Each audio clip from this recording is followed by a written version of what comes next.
Welcome back to our YouTube channel GS success Adda. मैं सुनील आप लोगों का फिर से एक बार स्वागत करता हूं।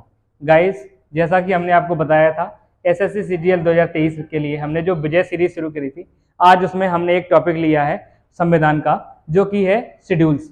सबसे पहले हमारे दिमाग में आता है कि अनुसूची होती क्या है। अनुसूची अनुच्छेद का विस्तृत रूप होती है। अनुसूची अनुच्छेद का क्या है? विस्तृत रूप होती है। तो और सेकंड जो चीज है, मूल संविधान में अनुसूचियों की संख्या कितनी थी? मूल संविधान में अनुसूचियों की संख्या कितनी थी? 8 थी, और वर्तमान में यह संख्या बढ़कर कितनी हो गई है? 12 हो गई है। अब हम बात करेंगे कि किस अनुसूची में कौन सा विषय लिया गया है या किस विषय के बारे में बताया गया है। तो इस चीज को मैं शॉर्ट में समझाने के लिए आप लोगों के लिए एक ट्रिक लेके आया हूं। इस ट्रिक से आशा करता हूं कि आप लोगों के माइंड में ये चीज बैठ जाएगी। जैसे कि अनुसूची फर्स्ट, आर का मतलब है राज्य और उसके परिक्षेत्र। राज्य और उसके परिक्षेत्र। अनुसूची 1 किसके बारे में बताती है? राज्य और उसके परिक्षेत्र के बारे में। सेकंड पी फोर मतलब पदाधिकारियों के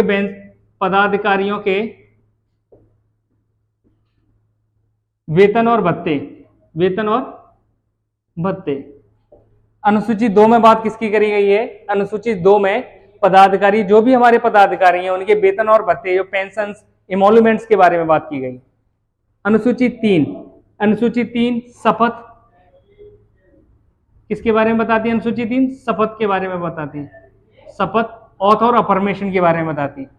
अनुसूची 3 ऑथ और अफर्मेशन के बारे में बताती है। इस तरीके से गाइज आरपीएस, जैसे कि R4 अनुसूची फर्स्ट राज्य और उसके परिक्षेत्र, अनुसूची सेकंड पदाधिकारियों के वेतन और भत्ते, अनुसूची थर्ड शपथ और शपथ के बारे में बताती है।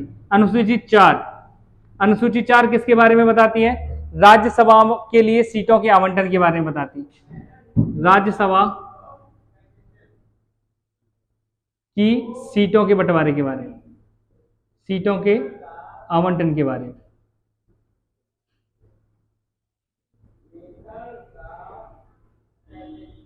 तो गाइस, शेड्यूल 4 किसके बारे में बात करता है? शेड्यूल 4 या अनुसूची 4 राज्यसभा की सीटों के बारे में बताती है कि किस केंद्र शासित प्रदेश और राज्य में राज्यसभा की कितनी सीटें होंगी। अब हम बात करते हैं अनुसूची 5 की, एससी, यानी कि इसमें शेड्यूल कास्ट या शेड्यूल ट्राइब्स के लिए अधिकार क्षेत्र निर्धारित किए गए हैं। अधिकार क्षेत्र 4 या प्रशासनिक क्षेत्र बोले हम, क्या बोले?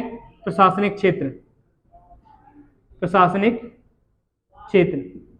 किसके लिए? अनुसूची 5 किसके लिए किसके बारे में बताती है? प्रशासनिक क्षेत्र फॉर एससी और एसटी के लिए प्रशासनिक क्षेत्र। सेकंड अनुसूची 6 किसके बारे में बताती है? अनुसूची 6 बताती है हमें शेड्यूल ट्राइब्स, जो कि 4 राज्यों की, स्पेशल 4 राज्यों की, ATMM असम, A4 क्या है हमारा यहाँ? A4 है हमारा यहाँ असम, त्रिपुरा, मेघालय और मिजोरम। इन 4 राज्यों की जो एसटी कम्युनिटी है, एसटी समुदाय है, उनके प्रशासनिक क्षेत्रों के बारे में अनुसूची 6 बताती है। अनुसूची 7 हमें किसके बारे में बताती है?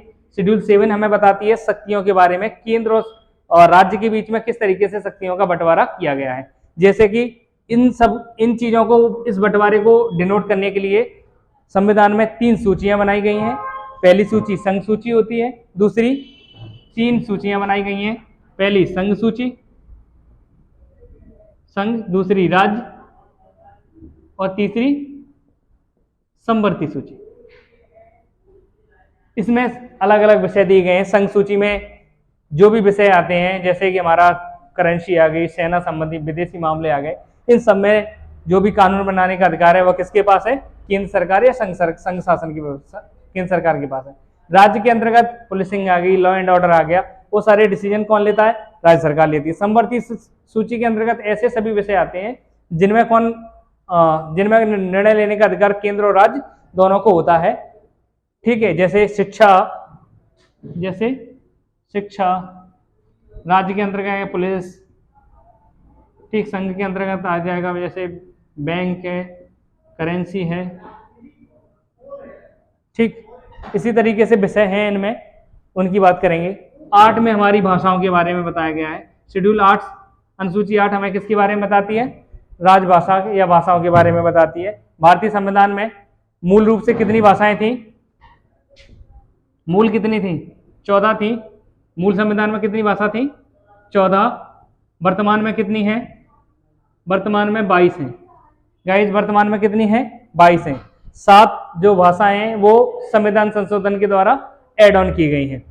अगली बात करेंगे हम शेड्यूल 9 की, अनुसूची 9 की बात करेंगे, जो क्या है? भूमि सुधार से संबंधित है। किससे संबंधित है? भूमि सुधार से।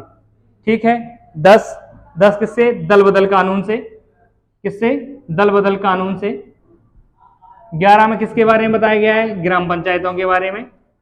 73वें संविधान संशोधन के द्वारा इनको शामिल किया गया था। 12 में नगर निगम, ये 74वें संविधान संशोधन के द्वारा इनको शामिल किया गया था। तो गाइस इस तरीके से हम अपने 12 शेड्यूल्स को याद रख सकते हैं। पहला, जैसे कि एक सिंगल लाइन में बोलूं, याद रखने की ट्रिक, आरपीएस ने सीटों के लिए एससी और एसटी से सख्ती की भाषा बोली और उनकी भूमि को दल बदल में बदलकर ग्राम पंचायत और नगर निगम को सौंप दिया। इस तरीके से आज हमने अपनी 12 शेड्यूल्स के बारे में जाना। गाइस आशा करते हैं कि ये आपको पसंद आया होगा और आशा करते हैं कि ये सब चीजें आप लोगों को पसंद आई होंगी और आप लोग हमें इस तरीके से सपोर्ट करते रहिए ताकि हम इसी तरीके से आप लोगों को अच्छे से अच्छा कंटेंट बनाकर प्रोवाइड करते रहें, जो कि आपके एसएससी सीजीएल में बहुत ज़्यादा हेल्प कर सके। धन्यवाद।